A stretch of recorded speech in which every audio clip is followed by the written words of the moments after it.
Well, what's going on, ladies and gentlemen? This is Switch Up Sports, and today we will be ranking the top 15 quarterbacks in the NFL based on if we were a NFL GM and a new franchise was started, and we could choose any of the top 15 starters. And today, my buddy Jordan is joining me, and he's going to be my cohort on this, as we both played, and that's how we even met each other, was out on a practice field getting ready for a tryout. So Jordan, welcome in. And I think we set the ground rules in the point where we're starting 2 through 15. We're ranking the top 15, but we're starting 2 through 15 because we both agreed that Patrick Mahomes would be both of our first choices. And pretty much everything after that, we were slightly opposed. And we're going to start at 2 and just go all the way up through 15. So, Jordan, please. Who do you think at 2? Might cause some controversy. Going with good old Justin Herbie. Justin Herbie number 2. I mean, okay. So I'm just gonna let you go ahead. Go ahead. So, been in the league for 4 years. Okay. Rookie season. Second only behind who? Tom Brady. Second year in passing yards. Okay. Second year. Second to behind who? Patrick Mahomes. Look at the weapons that both of those two quarterbacks had versus who Justin Herbert had. Keenan Allen, great receiver. One of the best in the league currently. Other than that, they had Mike Williams. Had some big play potential, but other than that, Sure. But he has hands of stones. Yeah, I mean, And on top of that, last year, on deep passes, yes, I'll give you that one. Mike Williams does struggle. I mean, actually, that is fair. He struggled catches passes in general, but I just think you're kind of over, because I'm gonna go ahead and now lay mine out. The fact that I think Lamar should be number 2. I think Lamar has an actual X factor that Herbert doesn't have. There is an element to Lamar Jackson where when he broke into the league, and this was me, I was big on him when he was at Louisville, and you talk about drop passes, and you talk about not really having weapons. We're seeing what Lamar can do now, the fact that he actually has weapons that are actually developed. Zay Flowers now in his second year, Bateman being there. You've got Likely starting to really turn into a really great tight end, and he already had a great connection with Andrews beforehand. But his speed and what he can do out on the perimeter it's terrifying. And there's a reason why he's virtually undefeated. Shout out Daniel Jones against the NFC. But it's because he's a player that you can't account for. You can't realistically scheme or realistically practice against him because no one is Lamar Jackson. correct. Like, there's an element of his game that it's just that much different. And like I relatively look at Herbert, like, he's great, but like 2? Two. I mean, Put it like this. Michael Vick, great example. He was the original. Oh, I won't say original. I'll say Randall Cunningham was the original X Factor. We'll go with that. Michael Vick was an X Factor. Michael Vick isn't as good as Lamar Jackson. Oh, no, I know he's not. I'm just giving you an example. Michael Vick was an X Factor, right? People wanted him because of what he could do with his legs, and he had an absolute cannon of an arm. He's not as good as Lamar. Does Lamar have as good of an arm? No. He's turning. Strength-wise. He can still throw a deep ball. No, he can. But he's no Michael Vick when it comes to throwing a deep ball. Anyways, I still can guarantee you take 2004 Mike Vick, you compare him to Tom Brady or Peyton Manning, people are still going to pick Tom Brady or Peyton Manning. Because those guys can lead their team to the Super Bowl. Do I think Lamar Jackson is a great quarterback? Yes, 100%. And Do I think he has the potential to lead how a many team? AFC Championship games has Justin Herbert played in? Okay, he's been in the league for 4 years. Oh, exactly. How many AFC Championship games has Justin Herbert played in? How many playoff games has he won actually? We're not talking You're talking about leading teams and going on deep runs, as we're talking about someone who has 2 MVPs and has made it to the AFC Championship game. Who's been Lamar Jackson's coach? John Harbaugh. Okay. Who has been Justin Herbert's coach? You're right. Terrible. Exactly. So you're telling me that coaching has no play in how deep the Co- runs are? coaching, Plus, co- on top- coaching, coaching on does, top of their coaching does have a. defenses- on top of their defenses. When have the Chargers been a top tier defense since Justin Herbert's there? I mean, The Ravens are consistently a top tier defense. you're seeing it this year. You're seeing it this year that they're a top tier defense. Because who? They've always had the weapons. You can't tell me that having Bosa and Khalil Mack on the same team aren't No, I'm weapons. saying because of who? They finally have a good coach. Agreed, but So coaching has a lot to do with it. And I still think you put Justin Herbert on the Ravens, I still think I don't. he's going I don't as think. far, I if not don't think. further. I don't think he has 2 MVPs. I don't think he has 2 MVPs. Period. There is no way he has 2 MVPs because Lamar's MVPs weren't purely based on his passing. Mm-hmm. He is a great passer and has turned into an even better passer. But the thing that truly elevated him was the fact that him as a runner, he is different as a runner, which is why my number 3 is Josh Allen. Also because of his X factor ability. My number 3 was Lamar Jackson. Let me just put it out there. Lamar Jackson was my number 3, so it's not like we're super far. It's not like I put Lamar Jackson as number 6. I'm just saying, Lamar Jackson is Herbert number at 2 is wild. I would rather take him. If we're talking about we get a fresh start, we sign him to a 4-year deal, and I get to basically pick who I would want to build a team around. Take Justin Herbert. I'm taking Justin Herbert. 0 playoff wins as his 2nd overall quarterback. So again, Look at their defense. so I'm glad you at least give Lamar his credit putting him 3rd. No, it But was, that's again where I put Josh Allen in that spot that's because crazy. if you look at Patrick Mahomes, Lamar Jackson, and Josh Allen, all three of them are their own X factors. Josh Allen just goes Superman. He's jumped over people. He's trucked people. His running ability completely different than Lamar Jackson's, and his actually might be more effective because if you look when you look at Lamar is kind of selective and surgical, and when they have his called runs, it's speed and like it's quick to the outside, and there's certain times where Josh Allen will create a 40-yard run. Well, we saw it when they played the Chiefs. Like, he had 5 broken tackles. Like, he is a big guy. He's a Ben Roethlisberger. He's a big guy. Except he has some speed. And so his running ability makes him that much different, and he's got a really strong arm. Okay, don't play Justin Herbert like he's. I'm not making it seem like he's some slouch. He chooses to never run the ball because he doesn't want to. He doesn't want to run the ball unless he absolutely has to. And that's a bigger difference though, because Josh Allen has shown that he's going to do anything to help his team to win, and that even involves sometimes putting his body on the line. And I would agree and say like, oh, that's not smart to do. Oh, have longevity. But like I would rather see a guy put his body on the line and win football games like we've seen Josh Allen do. Again, how many AFC Championship games has Justin Herbert been in? How many MVP final votings has Justin Herbert been in? 2 years. He's in been MVP voting. If you're just talking about voting, twice. I'm pretty sure Josh Allen has come in second like 3 times. Has he won? No, but taking second is actually valid. Okay. Okay, so Either way. okay, so that's fine. Either So way, okay, I'm not even gonna hate So because who- Josh Allen's my number 4. So Josh Allen's my number 4. Okay. I just think you put Justin Herbert on Lamar's team, you put Justin Herbert on Patrick Mahomes' team, and you put Justin Herbert on.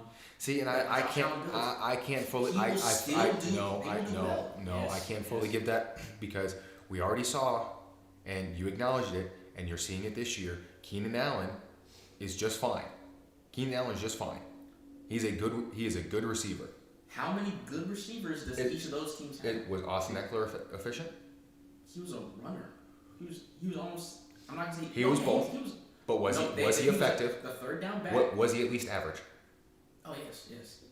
I So- would say so- he was one of the better running backs in the league. Okay, so you had an above average running back, and you had a guy who at wideout who was an above average number one. Mhm. Where are we missing?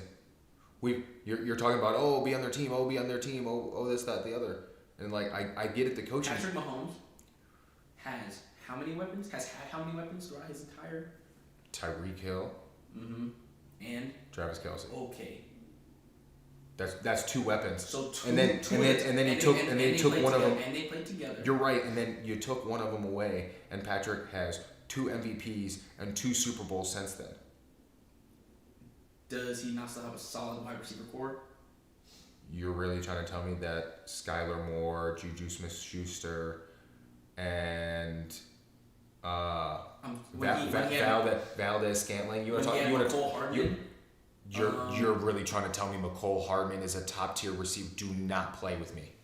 Do not play like that. So Juju was cut from the Patriots. So you're going to act like if Justin Herbert had any weapons McCole Hardman cut from the Jets. Like I said, you're going to act like if Justin Herbert didn't have those weapons, he wouldn't have made use of them. He's a better runner than Patrick Mahomes. Not only that, I'm not going to call him better. Patrick Mahomes is a more efficient runner. He's a more efficient, more effective because almost all of his runs are in the fourth quarter, and you see him in the biggest games and the biggest spots, and that's when Patrick Mahomes runs, and that's when it's that 30-yard, and it always happens. Mm-hmm. It's very efficient and it's timely. All I'm saying is there has to be context. Justin Herbert doesn't will his team to win; everyone else does, which is why also at 4, Joe Burrow. Joe Burrow made it to a Super Bowl with the worst offensive line. Correct. Who are his wide receivers? It keeps coming back to who are these quarterbacks' wide receivers? You put Justin Herbert on any one of these teams with 2 solid wide receivers, 2. And let's not forget, who did the Bengals have a running back that year? Joe Mixon? Okay. Was he not a top tier running back? The Lions say he wasn't. The Lions say he wasn't a top 10 running back. I mean, sure, okay. Okay, so that's 3 but, solid but weapons. you're trying to. That's 3 solid You weapons. and I both know having the worst offensive line in the league is way more of an impact than who you have as a pass catcher. If you have 5 seconds to throw the ball, it doesn't matter who you have running a route. As a DB, as a safety, you're not covering anyone for 5 seconds. That's true, but which is why having an amazing offensive line is key. When they made the Super Bowl, what was it a whole lot of? It's a whole lot of shotguns, right? I mean, everything is shotgun these days. Well, you're right. Everything's shotgun these days. What they do, they set up Joe Burrow, even though he got sacked the most amount in the league at that time. And yet somehow still found a way to will his team to win football games. He had a great and make defense. it to the Super Bowl. The Bengals had a great defense that year, as well as having star power at wide receiver. Not just one star wide receiver, he had 2 on opposite sides. Which I get and I understand that piece.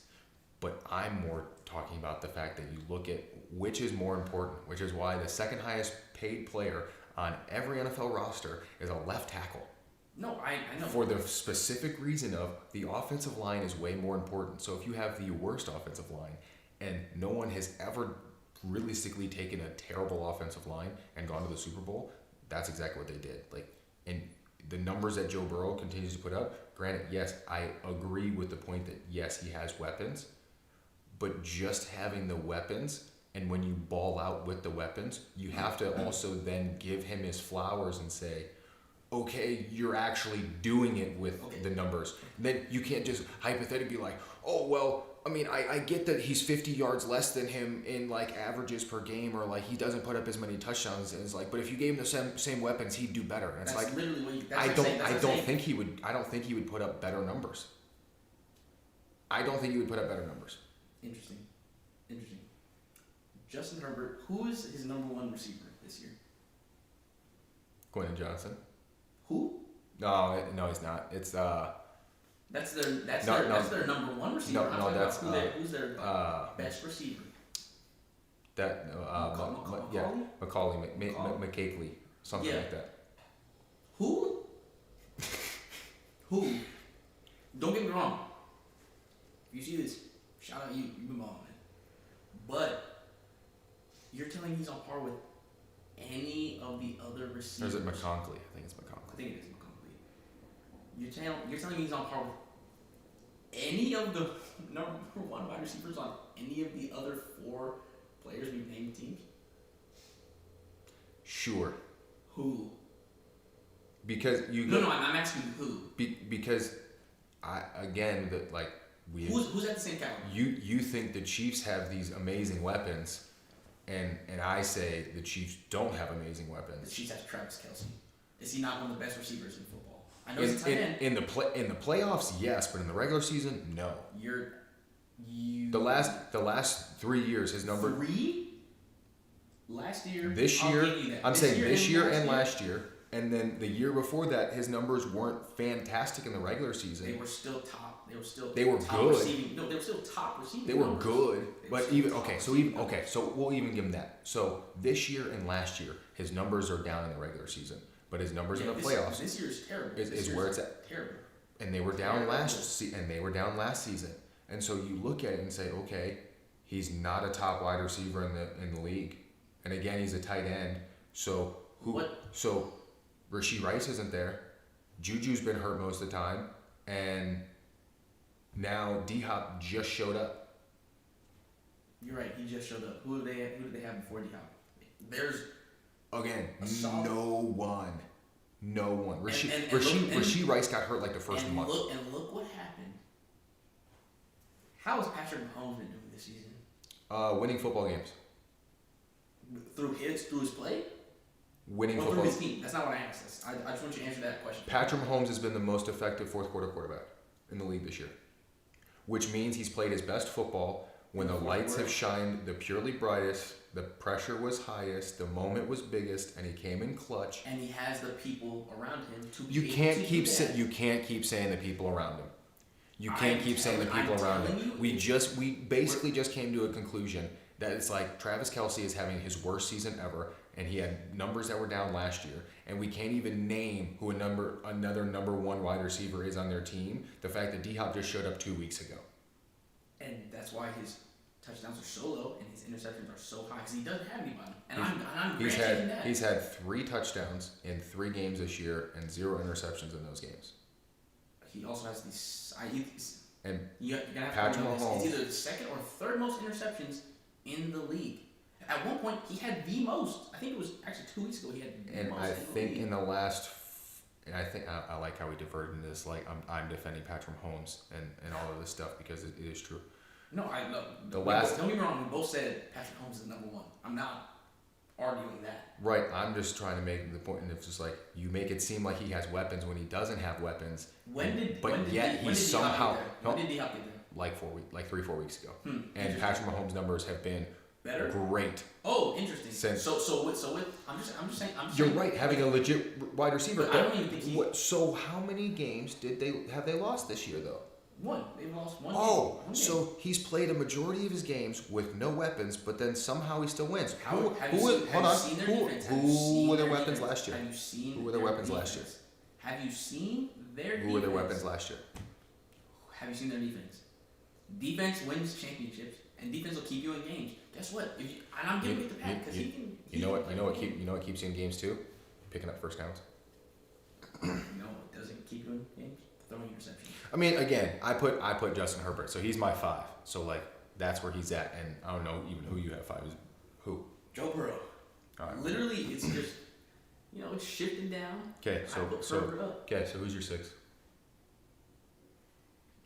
Another one for contention. I put C.J. Stroud.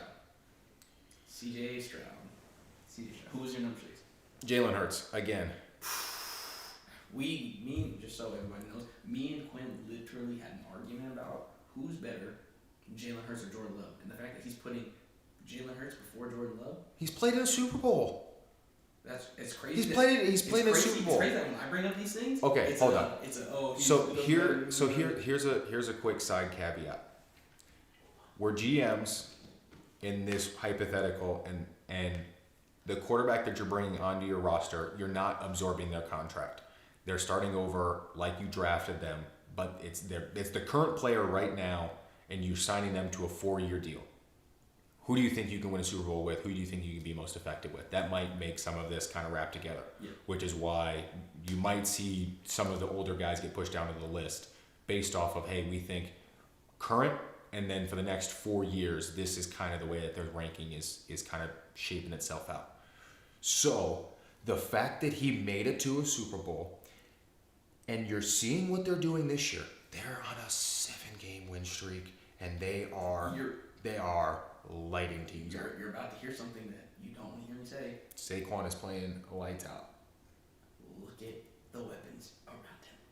We are taking it based off of just a pure wood job. Would I just pluck this quarterback? If I don't know who my weapons are surrounding Jalen Hurts, Jalen Hurts is a Walmart brand. Lamar Jackson, he's a Walmart brand. Josh Allen, he just can't make the plays like them. And if I don't know who I'm going to be able to surround Jalen Hurts with, I don't know if I can fully trust him to lead my team to a Super Bowl. Do I think he's a great quarterback? Yes. He's also in a Crazy that you said don't think he can lead a team to a Super Bowl when he led a team to the Super Bowl. Who were the people around him?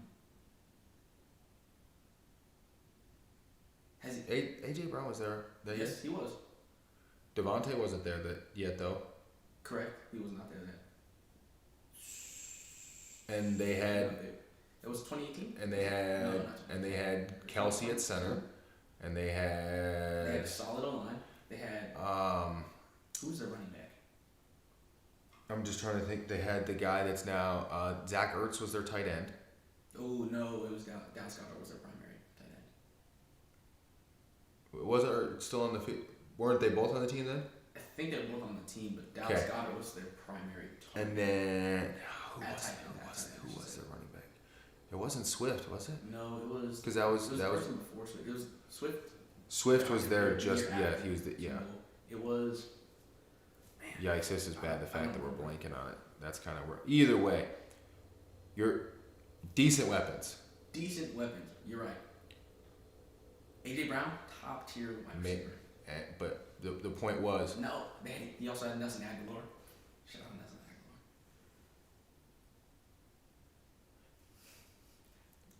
Made it to the Super Bowl. We're talking about. Yeah. This is a hypothetical or whatever it might be. But he has made it to a Super Bowl. Yeah. Like we like to prop some people's resumes up who haven't done anything, like a Justin Herbert who has no playoff wins. That's the point. Like you're won and made it to a Super Bowl, putting up great numbers this year. And I also think at the end of the day, quarterbacks touch the football every snap. Right. They're involved with the win. Team wins are more of a coach stat than a quarterback stat. I won't kill a quarterback based off of record, like a Joe Burrow this year, based off of the numbers he's putting up and how many points they're scoring. Their defense is legit losing them football games every week. But he's putting up 37 points a game. That's what's different. So I think the difference between me and you is I'm taking it as a pluck this quarterback and only looking at the quarterback. Because whatever roster you put them around is the point, though. I know. Which is why we said you can put them on a 4-year deal. Which is the reason why it's like the roster that you can build around. It's gonna be whatever you made it to be because it's gonna be a rookie contract deal. Which is why it's a ranking based off of what do you think they could do? Exactly. And if I think I could build my ideal team, if I can build my ideal team, no matter who it is, I'm taking the team to the Super Bowl. No matter who my quarterback is. If I'm building my ideal team, and I feel like this is the case for most people, I'm taking the team to the Super Bowl. An ideal team. But a realistic team? Give me. So is CJ not going through a sophomore slump right now? No, right now he is. He's going through a sophomore slump. But he's still at the top of the league. He's still near the top. I think he's number either 5 or 6 in the league right now in passing yards. and he hasn't even played 12 games, which Lamar Jackson is the number one quarterback this year, but he has an extra game under his belt, and he's barely above Jared Goff. I think is the number 2. Yeah, but they're also scoring a historic amount of points per game. Like no one wants to talk about what the Lions are doing this year because the Lions are they actually might set actual records this year, and no one's talking about it. Hey, that's a different conversation. We're correct. So I'm just in terms of just like what CJ is doing. I kind of get, but again, there's no real base. There's not much footing there to stand on because like he's looked bad in like half of the games this year. No. I would not say half the games. I don't think he can look bad. He and Caleb Williams have the same numbers since they played each other. So how good do you think Caleb Williams is, or how bad do you think CJ Stroud is? I think Caleb Williams has elevated his game in recent weeks. This is since they played. They played week 2. Like I said, I think Caleb Williams has elevated his game. Right. In recent weeks. Right. Keyword recent weeks. Right. Yeah. And like I said before, I'm not taking away from the fact that C.J. Stroud is in a sophomore slump by any means, but you can't deny the numbers, and the numbers say he's still the numbers say that he and Caleb Williams are the same quarterback. Nope, that's not what the numbers say. That is? Caleb Williams is, I think, number 16 in the league right now. There's no reason you can't say that they're not. They're playing at the same level. Like I said, Caleb Williams is number 16 in the league right now when it comes to total yardage, and C.J. Stroud is, I'm pretty sure, number 6 or number 5. Can't look at total. Got to break it into averages. What are they doing current? What are they doing per game? I can guarantee if right now, if they have the same amount of games played, I'm just letting you know right now they're closer to the same. No. If they have the same amount of games played, and C.J. Stroud has more yards, logically, mathematically speaking, he has more yards per game as well. And I'll also say this too.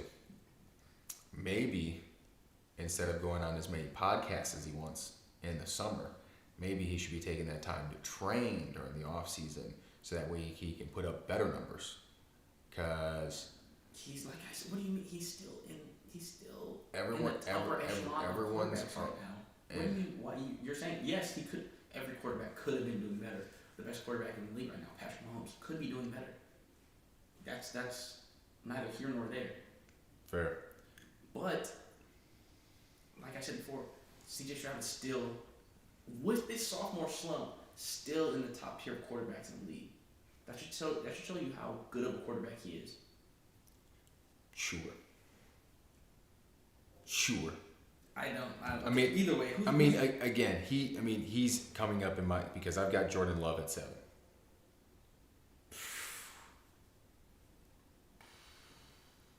Jordan Love at 7. I mean, you're right. I did have, and in terms of making this list, and the only reason why I put Jalen in front of him was the fact that Jalen has made a Super Bowl. Like having made a Super Bowl, I think also changes your perspective as a quarterback and changes the way that you would play. And if and or when you get back, you have a better shot based more on the fact that you know what the experience is like. You know how it feels. It's not a real game in comparison to any other big game. Like, yes, big games have a ton of TV timeouts, and you've got, weird extensions at some different points and some other things that go on. But the Super Bowl is even more extended. Those breaks are even longer, and your halftime is double the length. And there's a lot of other things that go on with it, even the media week before. So the fact that he's already done that is the only reason why I didn't put him under Jordan. Because I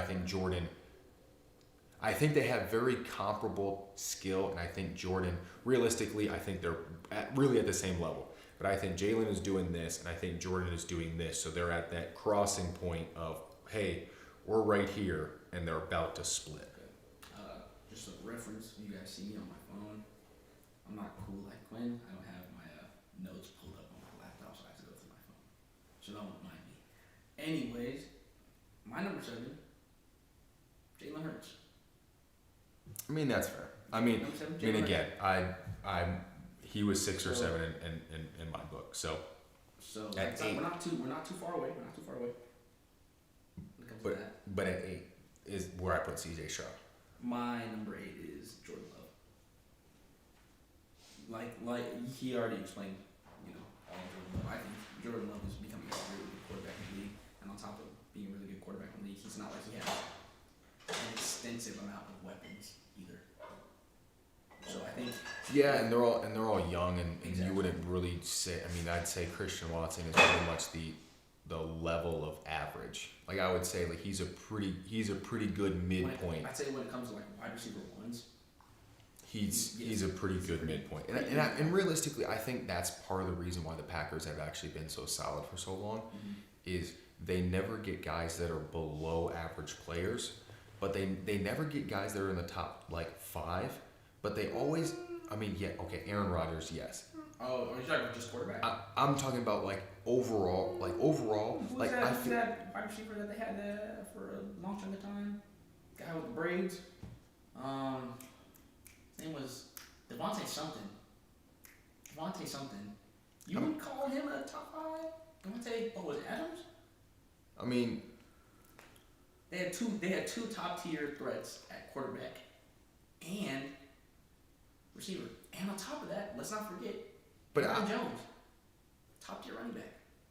top tier. At But the time. but my point being is, they never get guys that are real far below average, which is why like I'm just saying, like that's why they're good every year. Yeah. It's just like they just somehow never have guys. It's just like like that guy, like he's just like, you're like, oh, he's just not very good. And then you look up and it's just like he's just mid, man. Like and it's just, that's their team. And then you get a guy like an Aaron Rodgers or Devontae, and then boom, they pop off. Now is where things will kind of start to tip, because realistically, this is where I kind of drew the line. So I draw the line here, and now I start, because that's 8. So after 8 is where things start to kind of creep and get into real hypothetical. Very hypothetical. This would be like, Who do you like? Who do you think is great at the podium? How good's their energy? What vibes do they bring to the team? Somewhat of their play style. And that's what the rest of this really starts to come down to, because my next is Baker Mayfield. And my next is also Baker Mayfield. and So it's, I think he's been behind Tom Brady. I got it. He's Give been him behind his Tom Brady, so props. he knows what to do. He didn't have anybody to really guide him when he got in the league. He was with the Browns. He turned. I'm not saying he turned the Browns around. He was but meant to be a savior, and Yeah. and he has been the best quarterback for the Browns in the last like 10 years. Mm-hmm. And they ran him out of town because they thought he was bad. Yeah. It's like I said. Insane. When you have nobody to lead you and give you that veteran leadership and guidance, it kind of becomes hard. So what he went from the Insane. Browns to the Panthers to the Bucks To the Rams. to the Browns to the Panthers, Rams to the Bucks. Yep. Right. Because he was cut mid-season from the Panthers, picked up by the Rams, and then played that Monday night game. Was that their Super Bowl year? Mm-mm. Mm-hmm. It was that year. It was so. Or was the year? It was last year was his first year in the Bucks. It was the year before that. No, because he played under Tom Brady. So last year was. He came after Tom, because that's why he was on the Rams. No. He literally talked about how it was good to have Tom Brady, and how He came in after Tom. He was on the Rams. He was on because he got cut by the Panthers, went to the Rams, and that was Tom Brady's final. So Tom Brady was done, and Baker showed up, and last year was his first year as the starter. Because even last year, because they also drafted Kyle Trask, because there was a talk being of like, oh, is Baker gonna be? I could have sworn Baker was behind Tom Brady for a year. No. Okay. Nope, because they literally signed him. It was just like, you're rolling with Baker Mayfield. Like, you're going from Tom Brady to Baker Mayfield, okay? And I think that little stint that he did with the Rams was the most important because he spent that time with Sean McVay and he got to watch Matthew Stafford. But I think it was the complete. So what he got from so his first couple coaches with the Browns weren't very good, but once Stefanski showed up, like, you saw his game change, and then that's when they won that playoff game. And he was really a much better quarterback and dealt with a ton of injuries, and was able to kind of push through a lot of extra stuff that got him to do that. Then when he ended up with the Panthers, he went to an even more dysfunction franchise, was hanging out with Sam Darnold, who just was with an even more dysfunctional franchise in the Jets. Shout out Jets. And then goes to the Rams and basically gets to, like, reset and gets, like, everything, like, washed away. Because I think Sean McVay was able to just, like, cleanse him of all the, like, hey, dude, like, it's okay. Like, stable. We're stable here. I know what I'm doing. And he looked like he looked that last kind of stint at OU. Because that last stint that he had at OU, Lincoln Riley, because this is what Lincoln Riley does, and you kind of, he throws in rhythm, he throws in time, and that's when Baker Mayfield is crisp. Like, when Baker Mayfield is throwing on time, like, Baker Mayfield is crisp. And so my pivot is I went to Trevor Lawrence. Trevor Lawrence, I think, is, like, you talk about dysfunctional franchises and not having real weapons and all. That's the Jacksonville Jaguars. And if you really want to look at it in terms of no weapons, dysfunctional franchises, one of these quarterbacks beat the other in a playoff game. Not going to say who. So in terms of, hey, I think Justin Herbert has continued and has a little bit more stable footing and is a little bit less of the crazy fluctuations. I think his floor is higher than Trevor's, but I think Trevor does have a ceiling that matches and does exceed the fact that Bold statement. to have the largest comeback in the NFL in the second half of a playoff game and win. Was that a collapse in defense or not? Yes or no? Was it a comeback or not? No, it was. Oh. It was. But I'm asking you, was that? So whether he turned the football over or not, he still had to come back. Oh my gosh, that's like saying, oh, it's the biggest comeback in NFL history, thanks to the quarterback. Yet the defense scored the remaining touchdowns. That's like you have to add some context. Well, but the thing I know that didn't actually happen. Yeah, he put them behind the 8 ball, and then he won them the game in the second half. Which is a dysfunctional franchise. That was a really big spot that he didn't play great in the first half, then played exceptional in the second half, and dragged them out of the rut that he created to get them to. Yes, he did. Oh no, he played lights out. He played lights out in that second half. And when you look at T-Law, he's got the same attributes as most of the other guys across the league. He's a big dude that can run. He's got a super strong arm, and at the end of the day, he was number one in high school. He won a Heisman and Natty in college for a reason, and was the number one pick out of college for a reason. And when you look at that across the board, Baker Mayfield also did all that stuff. He didn't win a Natty. You're right. He didn't win a Natty. He won a Heisman as a result of Lincoln Riley's great coaching. And you want to talk about having amazing weapons around you. OU was stacked on offense, and they had an incredible deal. I'm not saying he wasn't. But again, their numbers. Look, Lamar Jackson should have won the Heisman the year that Baker Mayfield won it, because Lamar Jackson's numbers were better than Baker Mayfield's. But you're not going to give him a back-to-back Heisman. They didn't want to double dip. I know. So caveats can go all the way across the board here. Caveats can go all the way across the board here. To the degree. So I believe the fact that he is in a very dysfunctional franchise, and if you took him away from the Jags and put him on just a normal franchise, you would see that Trevor that does play good. Because the Trevor we saw at Clemson, dude can ball. You can see him put a ball into a tight spot. You can see him actually get on the perimeter and run. I mean, yeah, he's a giraffe, but like, dude is still quick. This is also, you're also talking about college. And as we have all seen, We've seen him make plays and throws in the NFL that other people don't make. you said other people don't make. Yeah. I can guarantee every throw that Trevor Lawrence has ever thrown, Patrick Mahomes can do. No, because they don't have the same release point.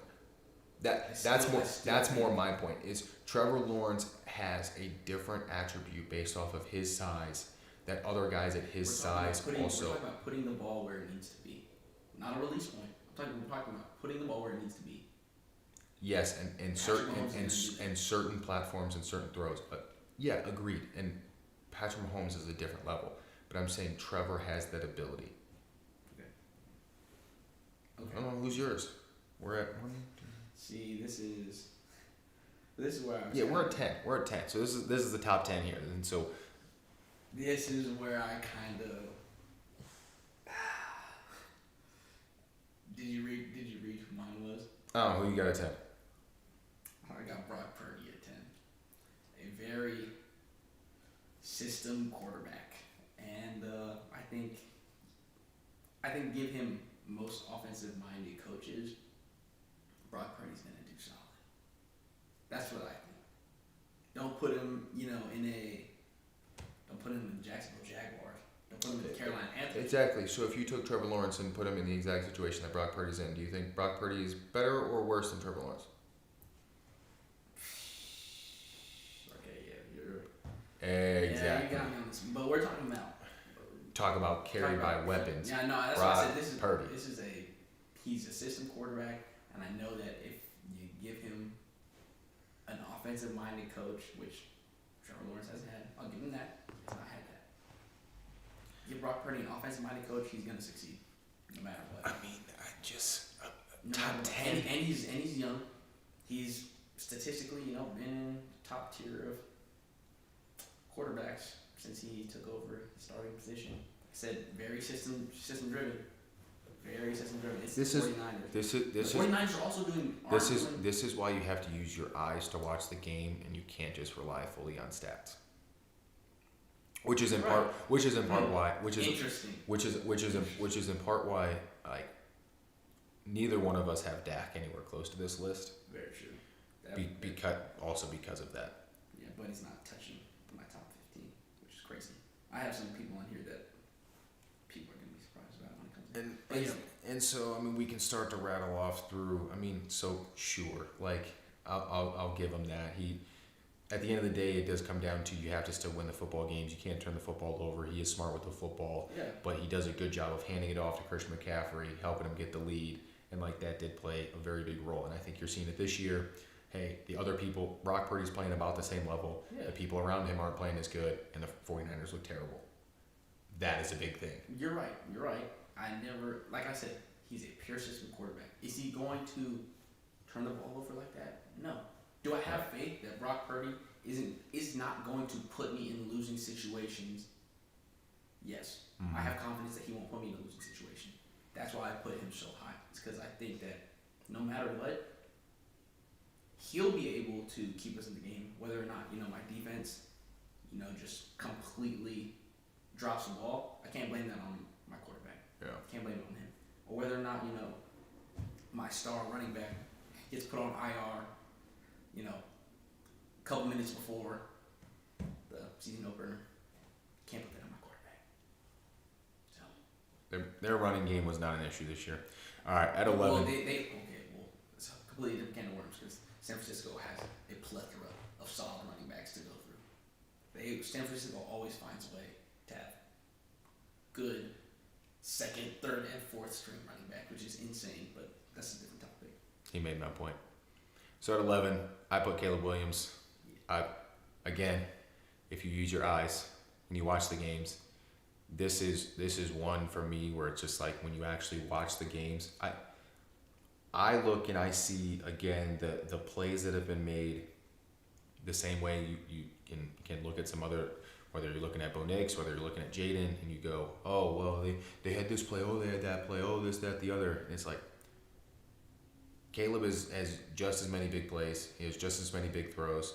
But he just isn't winning. And I don't think that's entirely on him.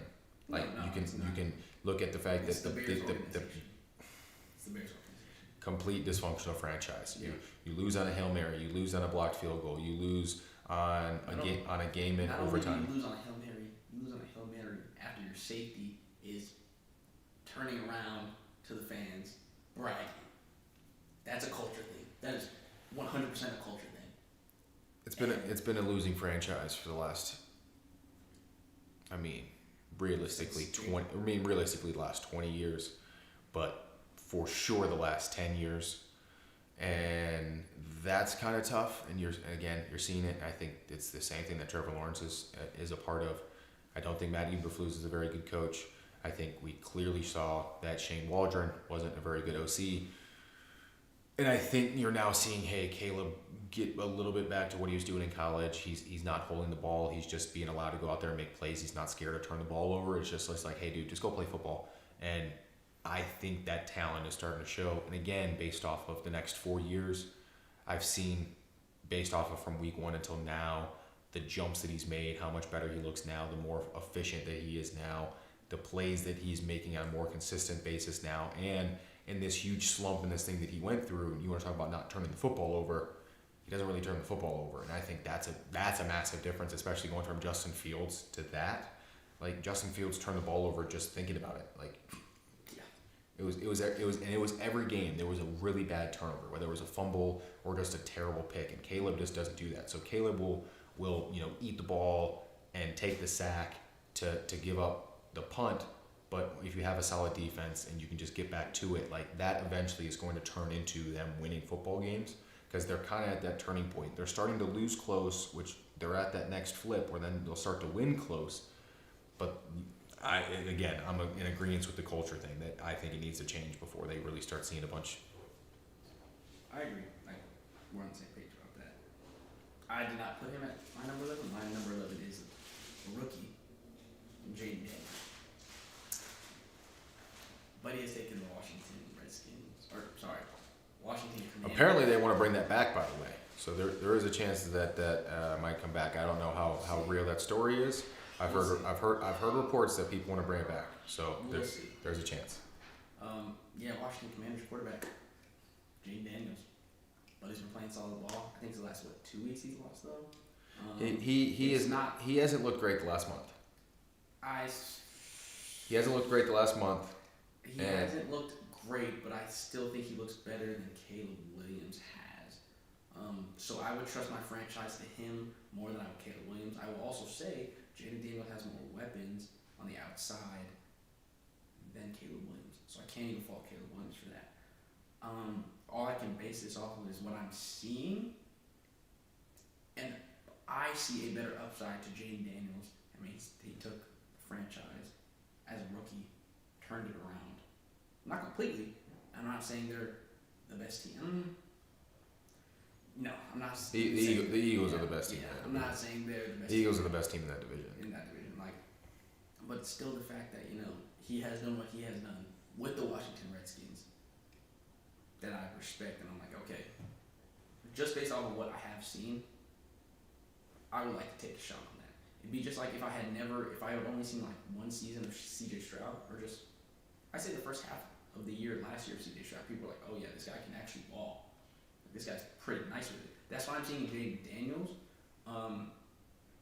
So that's why I'm giving it to Jaden Daniels, because I can picture myself being able to use this quarterback as means to get my team to succeed.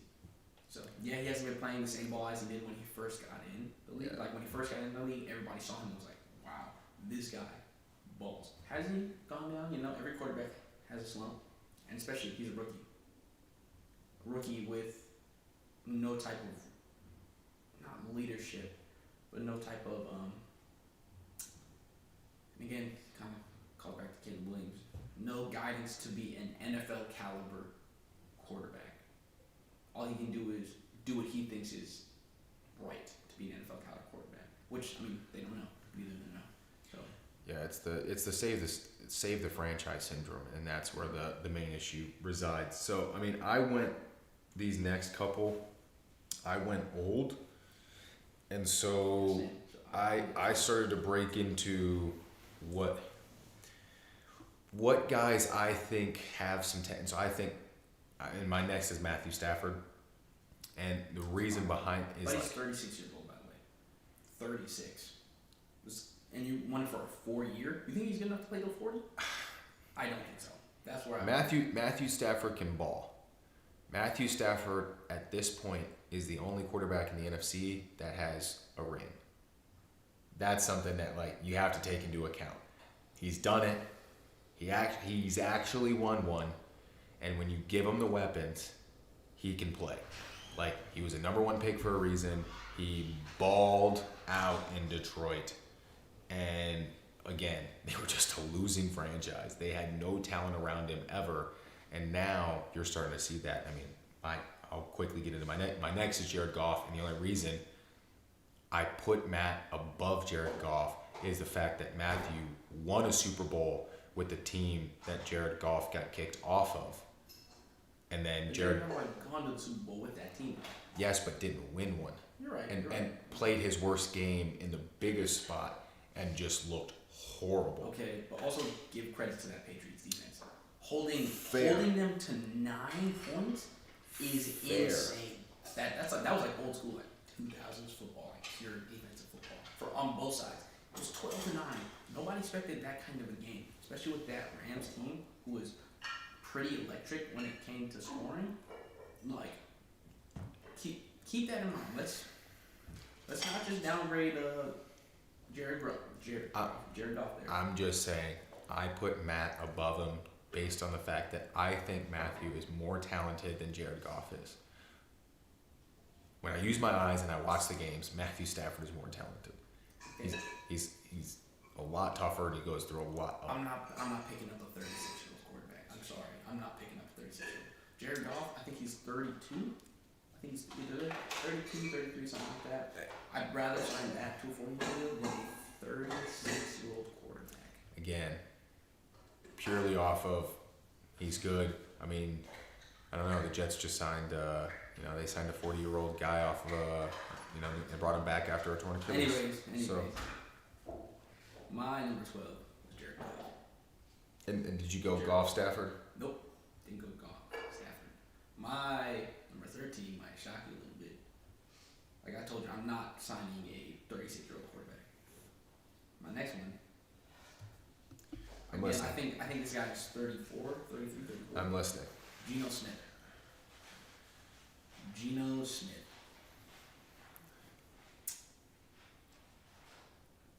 It seems like you want to say something. I mean, this is a top 15 list. Yeah. Oh, so if we're going, especially based off the past 2 years, which you said we need to pick data from, then yes, I'm still going with Geno Smith. I don't know. I think Geno Smith is like Geno Smith is my 16.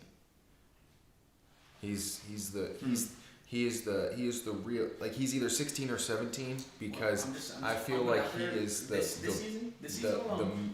right average quarterback. This season alone, with one less game than our good old boy Lamar Jackson, he has, let me see, 18 less yards, total yardage. Who does Geno Smith have? Jackson Smith-Njigba, DK Metcalf. Tyler Lockett. Talk about an old man. Tyler Lockett as well. What I'm seeing out of him. Oh no, you kind of like glossed over. I mean Jackson. No. Jackson Smith-Njigba is a baller. He's a ball. He's like he's a, so what's DK? He's a baller. He's a baller. Well, I don't see what your point is. I trust Geno Smith because as soon as Geno Smith came on as a starter, Seahawks started winning again. Yes or no? Yes or no? They went from Drew Lock to him. So they took a veteran quarterback. They went from the Johnny Manziel of Baker Mayfield's to an average NFL quarterback. I think Geno Smith is. That's why I said 16 or 17, because you can put him 16 or you can put him 17, because he is the average. I would like to If you were it, because I think Geno Smith is the perfect barrier for where you should think of as a GM, because you can take. I'm not, no. As a here's GM, here's why. You would never take a 36-year-old Matt Stafford. You would never do it. As a smart GM, you would never do it. Teams have signed 40-year-old guys. Yeah, who are these 40-year-old guys? MVP winners, Super Bowl winners? Yes. That's multi MVP winners? Yes. That's a little different. That is a little different than signing Matthew Stafford. Matthew Stafford, great quarterback. And he has won a Super Bowl. Won't even lie. But at the same time, you're throwing some massive heat at Matthew Stafford. Do you think Matthew Stafford is a better quarterback than Aaron Rodgers? Yes. Overall, maybe currently I'll give you that. He's doing better than Aaron Rodgers. Which keep in mind, Aaron Rodgers is playing garbage. He's still in the upper echelon of quarterbacks when it comes to. I think that conversation would probably. I think that should be the next conversation, because I'll have to dive into some stats on it. I guarantee you, it's a lot closer than you think. Even if it's close, I still think Aaron Rodgers is better. And I don't think it's in Matthew Stafford's favor. I don't. I think it is very close. I think you're giving a little too much credit to Matthew Stafford. I think you're not giving him enough credit based off of we've multiple times agreed that guys have been impacted for being on dysfunctional franchises, and the most dysfunctional franchise in the league, this person put up massive numbers year after year and dealt. The most dysfunctional, debatable.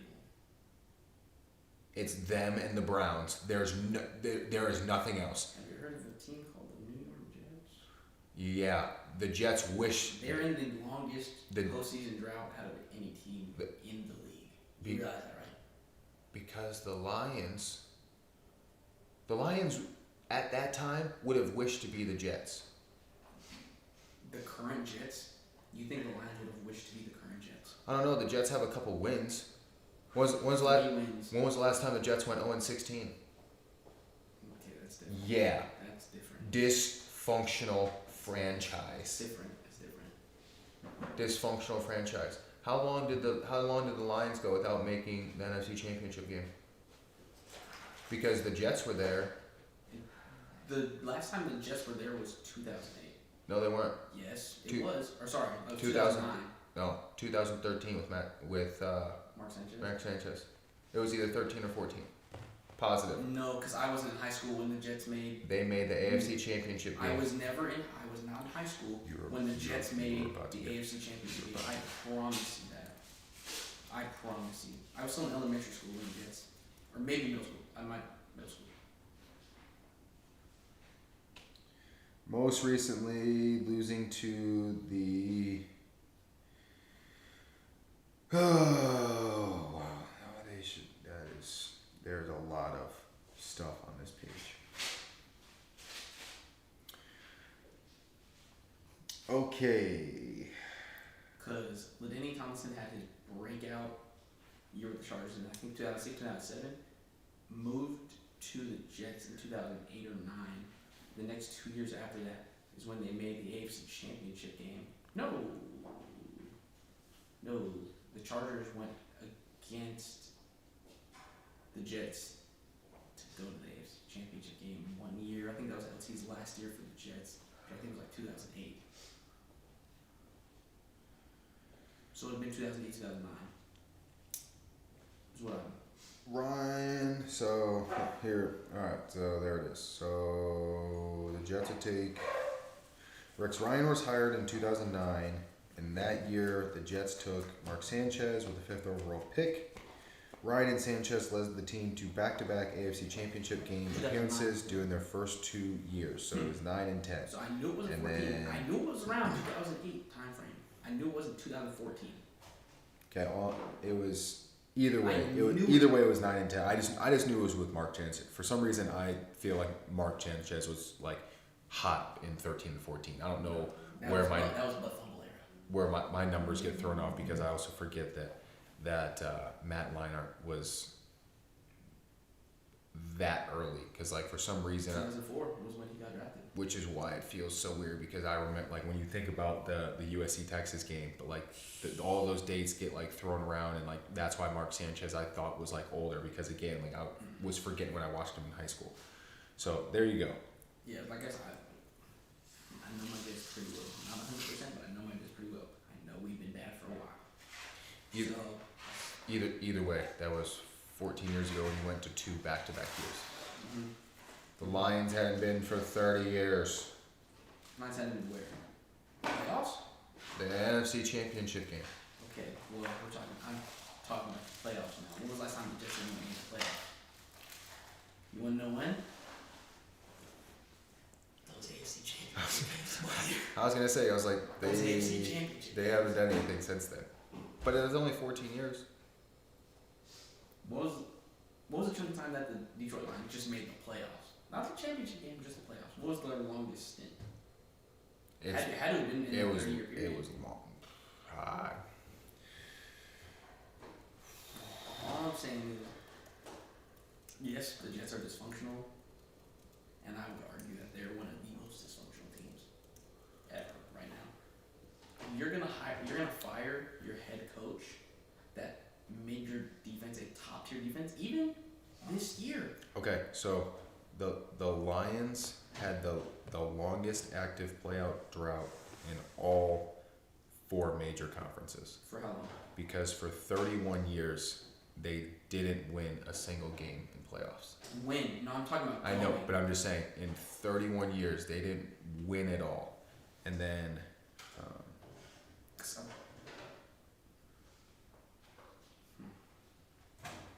I'm just talking about go. I thought that one of the big things with the Lions was that they made the playoffs and they didn't win And their first game in the playoffs, and they were like, "Oh, no, nothing's changed," or something like that. Pretty good. We're also kind of getting sidetracked here. yeah, that's beside the point. We're getting sidetracked here. Like I said, Geno Smith. That's why, because we're trying to argue about Geno Smith. Yes. We're You're trying to argue taking- about Geno Smith because that's why Your because parameters. you're knocking Matthew Stafford for being 36 Yes. when we have guys who are in the league that are over 40 still playing. Drew Brees played till he was 40. Yeah, Drew Brees was also putting up ridiculous numbers until he got out. What do you Matthew think? Stafford is not putting up Matt ridiculous. Stafford is top 10 in most stats right now. So is Kirk Cousins. Kirk Cousins isn't on either of our lists. Because Kirk Cousins also has an Achilles injury and he literally can't move. And again, I would put Kirk Cousins, and he's different now that after the Achilles, he's not the same guy. But you know what's crazy? He put up numbers before, but he's not the same guy. You know who he has? He's got good weapons. No, he doesn't. He has 2 receivers that are in the top 15. Drake London and It's just and Darrell Mooney. You know where they were at last year? Not even in the top 30. So my point being, I get that they don't throw the ball to Pitts. my point being, Kirk Cousins was able to take 2 receivers who were non-existent last year. And turn them into top 15 and turn them into top You also 15. have to remember who was playing quarterback for them last year. Desmond Ridder, maybe. Exactly. So going from Desmond Ridder to Kirk Cousins is like going from Jameis Winston to Tom Brady. He's been in the league for like 6 years. Yeah, and he was with the Bears. Yeah, he has had 1,000-yard season. Yeah, because he was with the Bears. Okay, what's your point? He hasn't played with a real quarterback. Kirk Cousins is the first real quarterback he's ever played with in his life. Yeah, and my point is Kirk Cousins has now elevated the game. Because he's a real quarterback. Exactly. There's nothing wrong with Kirk Cousins. I just think that's what I'm Kirk saying. Cousins is a different quarterback now. After the Achilles, he still puts up good numbers, but Kirk Cousins put up great numbers beforehand. But his numbers that he put up before the Achilles were better, and I think he was a better quarterback before the Achilles. And I think now, afterwards, he's going to be worse. It's this season.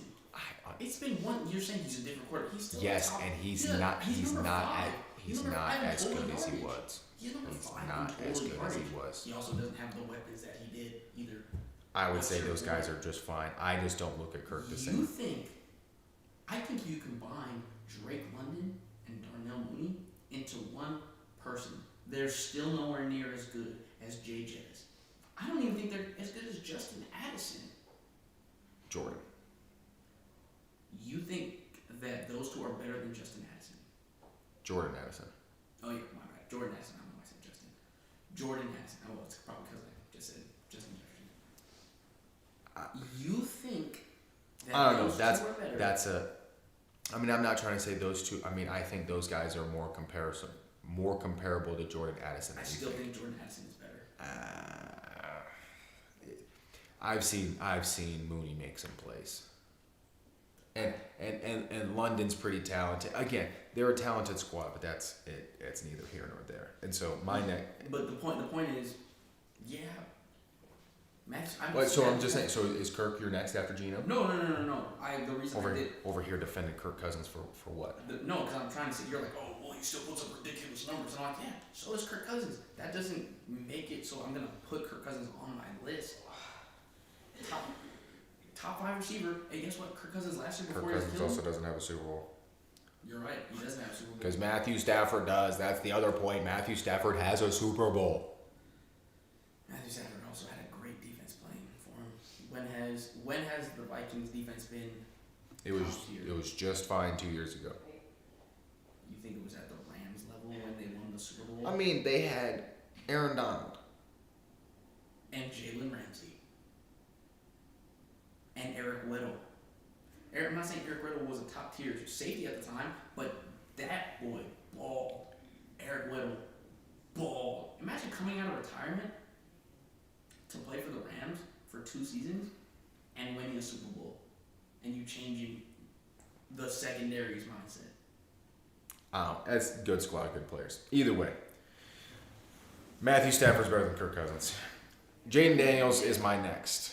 And for the point that we've already kind of gone over and talked about him before, I think there's nothing wrong with Jaden Daniels. I think Jaden Daniels is playing to the level exactly what I thought he was going to do. I think he's at a little bit of a hindrance to the things that are going on with Cliff Kingsbury. I just think that Cliff and the way that he coaches, I think that he is a front-loaded coach. I think there's a lot of things that they do very well in September and October. It doesn't really translate as much later in the season, and I think his wiry frame is the other thing that I do take into consideration. The fact that he doesn't have just the size and some of the hits that quarterbacks take, his longevity, and the fact that he already had the rib injury. Lamar Jackson's like 40 pounds heavier than him. No way. There's actually no way he is. There's no Daniels way. is like 165 pounds. Okay, now I know you're lying. He's like 165 like, pounds. 6'2", 6'3", somewhere between 6'2" and 6'4". He's probably closer to like 210, 220. That's not what he's playing at all. There's no way that's his playing weight because no way.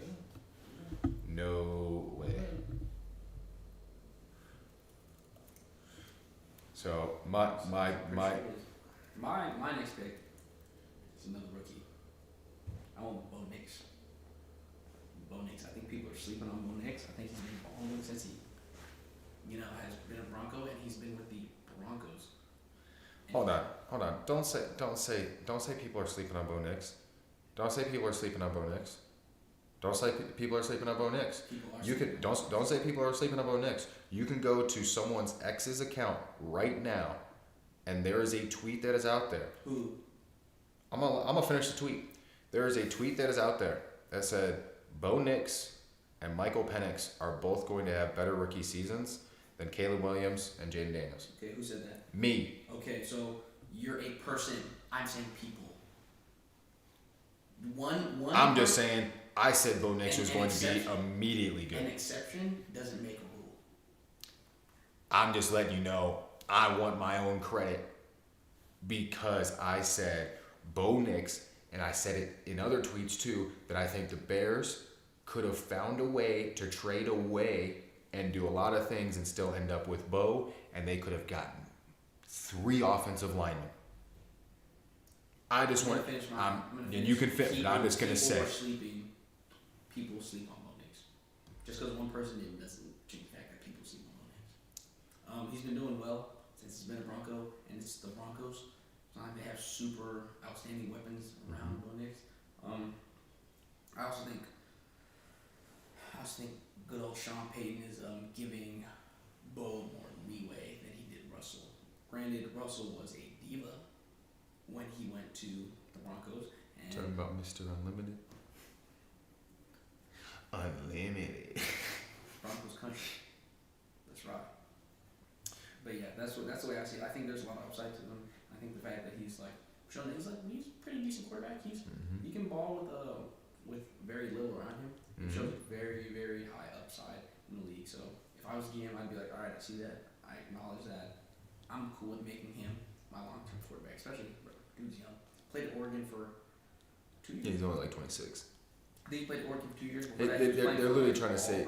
Yeah, like he started at Auburn as a true freshman and played at Auburn and then transferred and then played at Oregon, and so he has the most games played as an NCAA starting quarterback, and it's because he played for 5 years. Bill Parcells, by the way. It's just minimum 3-year starter. Bill Parcells. Just saying. But yeah, I'm glad we're in agreement. Well, I mean, Bo Nix. Yeah, because me and Bo Nix is my next. Oh, you're 15. Mm-hmm. So we're on the same page. So my last pick is gonna be. It's funny, but I have to believe in him. It's Kyler Murray. No. Kyler Murray. No. Like, I don't know what it is. Nope. I don't know what it is, and I could not tell you. I think it's that X factor, like you say. Like, it's not a Lamar Jackson or Josh Allen's X factor. It is I'm a 5'8" on a good day quarterback. He can run the ball. He can throw the ball. I think if he was with a different team, you would see something else out of him. No, you wouldn't. I think so. I think you would. You know he's like 5'7", right? That's why I said 5'8" on a good day. Why think I said 5'8" on a good day? I mean, So, like I said, Kyler Murray, and I see an upside to Kyler Murray. I just think you have to. I think I would have to build a team around him, and I think I would have to get a really good quarterback coach to get this man to lock in. And I would never, ever allow this man I would never let him leave the facility on double XP weekend. It's in his contract time off. He has it in his contract, designated time, so he can play video games. It's in his contract. It's not just, oh, I like to play on the sticks. He has it in his contract, so he can. That's where in his contract to get on the sticks. I have faith in Kyler Murray. And here's the biggest thing with Kyler Murray. I'm the quarterback. I've got the center in front of me. I've got the guards and the tackles. He can't see over any of that. Okay. Which is why Drew Brees also could barely see over. Drew Brees was 6 foot. Drew Brees was 5'10". If you stood Drew Brees next to Kyler Murray, you would see a noticeable height difference. No, yeah, I'm not saying Kyler Murray's a tall person. When you see Kyler Murray play quarterback and you see the throws that he makes, none happen in the middle of the field because he is too small. All of his throws happen to the outside part of the field, and they happen with him outside of the pocket. That's consistent with him in college as well. That's consistent with him in high school. All I'm saying is it's easy to beat. And especially at the NFL, it is easy to beat if you don't throw to a full third of the field. And he doesn't. He literally does not throw to a third of the field because he cannot see over the middle of the field. Hey, It is step. Because the times that he does throw over the middle of the field are normally on 7-step drops, and it's a timed throw. It's not an actual vision throw. It's a timed drop, back foot, ball out. So you know that. Throwing to a spot. It's on tape. You have his vision? It's on tape. No, you have his vision. You have his vision? Is that what you're saying? So you're saying I can't snap the ball to a 7-step drop, see where a receiver is in relation, be like, I know he's going to be here with his amount of speed. So with guys who are 6'6" in front of him, then wearing cleats and have helmets on. He's at, like you said, 5'8" on a good day. So we're talking almost a full foot underneath. Okay. I think there are very few NFL Most. players who are 6'6". I think most are 6'4". Okay, and wearing a helmet and cleats, do you think doesn't give him an extra 2 inches? Okay, it also gives Kyler Murray an extra. We'll say an inch. He doesn't. We'll say an inch. I'm not even saying the cleats. I'm just talking about the helmets. The pads in them helmets are this thick. Like I said before. I have faith in Kyler Murray. If you give me. Sure. Okay. And you don't have to agree with me. I don't care if you agree with me. That's just.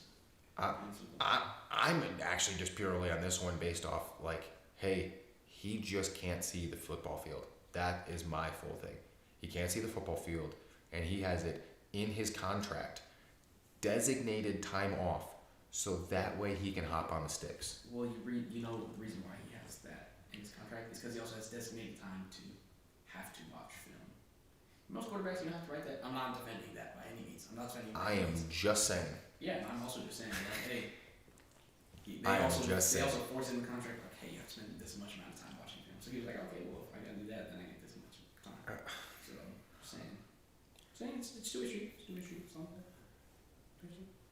So my list, I'm going to quickly run through my top 15 quarterbacks in the NFL. Patrick Mahomes is obvious as a number one. And then we've got Lamar Jackson, Josh Allen, Joe Burrow, Justin Herbert, Jalen Hurts, Jordan Love, C.J. Stroud, Baker Mayfield, Trevor Lawrence, Caleb Williams, Matthew Stafford, Jared Goff, Jaden Daniels, and Bo Nix. Jordan, your. Patty Ice, obviously. Justin Herbert, ride or die. I don't care what he says. I don't care what you guys say. I have faith. Then we go on to Lamar Jackson, Josh Allen, Joe Burrow, C.J. Stroud, Jalen Hurts, Jordan Love, Baker Mayfield, Brock Purdy, Jaden Daniels, Jared Goff, my boy Gino, Bo Nix, and Kyler Murray. Absolutely brutal. What a terrible list. Okay. Says the 36-year-old. Terrible list. Okay, buddy. Hey, all I'm just saying is Matthew Stafford has a ring. With the number one defense? Who said? Oh yeah, sorry, I just thought someone said something. Oh, it's crazy. I didn't know Jared Goff had a Super Bowl ring. Oh, that's right, he doesn't. With the same defense. And the same weapons on offense. And the same coach. Yeah, exactly. If you want to see the top teams ranked in the NFL, then you're going to click in one of these spots.